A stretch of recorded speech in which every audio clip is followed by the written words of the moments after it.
Baby గాని మన ఇంటికి వచ్చిందా? రాలేదే. రాత్రి నుంచి కనిపించట్లేదులే. అవునా? అందరూ వెతుకుతున్నారమ్మా. అయ్యో పాపం. బాధపడకమ్మా, వచ్చేస్తుంది, బేబీ వచ్చేస్తుంది. బాధ బొంగ. నా కొడుకులు ఎవరో కిడ్నాప్ చేసి కిడ్నీ కళ్ళు అమ్మేసుంటారు. బేబీని కిడ్నాప్ చేసిండే, కిడ్నీ కళ్ళు అమ్మిండే. ఆ పీడ విరగడయ్యింది. ఏయ్, నోరు ముయ్యవే, ముసలిది పోయిందట. నువ్వు కెంత కాసేపు ఇష్టం పెద్ద.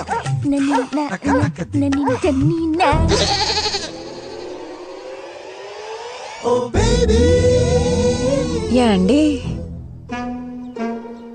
ఏం కావాలి? ఇల్లు అద్దెకి కావాలి. పోర్షన్ ఖాళీగా ఉందిగా. ఎవరు చెప్పారు? బయట బోర్డు మేము పెట్టలేదే. అందుకే అడుగుదామని వచ్చా. ఏ ఊరేటి?